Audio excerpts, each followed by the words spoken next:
Afternoon. My name is Nolan. I'm coming to you from a wonderful night here in Santa Cruz. The date is December 10th, the weather is beautiful, and this is the Collegiate Crip Crash Course.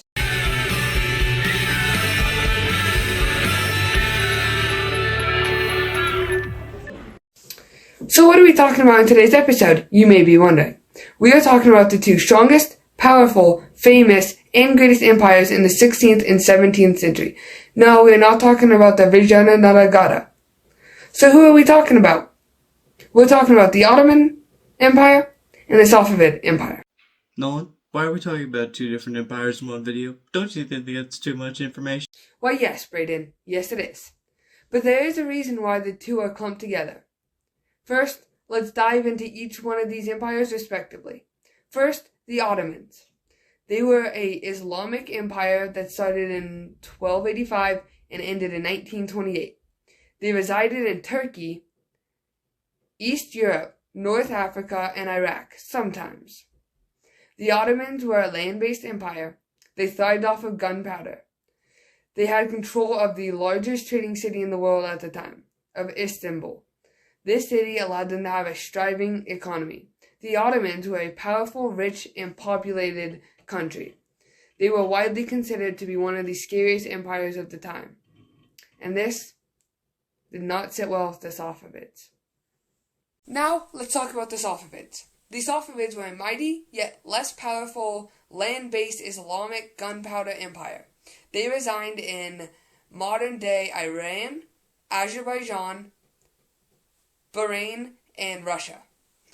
They, unlike Ottomans, were smaller and had a lack of farmland. This led to them being very reliant on trade from China. They were mighty, powerful, and this the Ottomans did not like. Two countries seem so similar. Why did they fight so much? Why they are at each other's throats, though, this is a deeper question for me to answer. So let's bring on an expert. Nolan, I know we're learning about history, but have you seen the current economy? Yeah, we don't know. We can't do that. No, don't. Shoot, Brayden. You're so right. I guess we're bringing on Bodhi. I'm going to tell you a story about a man who was born in Makkah, Arabia, in the year 570 AD. This man was but an ordinary merchant, subservient to his wife for the first 40 years of his life. Until around the time he was 40, he received a vision from an angel who spoke to him with the word of God. He rushed down to his people and told them of what he had been shown by the angel. His people rallied around him with his new faith of Islam. With over 100,000 Arabs following him, he took the city of Mecca, proclaiming it holy land, and from there he spread off to create one of the largest empires the world has ever seen. And for the difference between Sunni and Shia Islam, the more popular sect of Sunni Islam believed that when the Prophet Muhammad died, as he named no successor, that caliphs, sort of leaders of the faith, were to be chosen via consensus.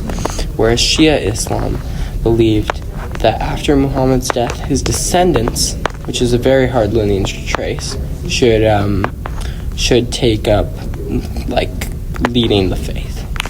Thank you, Bodhi. That was a wonderful story. What did the Prophet have to do with two civilizations 1,000 years later? Well, you see, the Ottomans, they were Sunni, and the Safavids, they were Shia. And no, they did not like the fact that they were different. So what was the only logical choice? War. And from 1532 to 1714, war is what happened. Round one, fight! This war was a 23-year war from 1532 to 1555. The location was modern-day Mesopotamia and Iraq.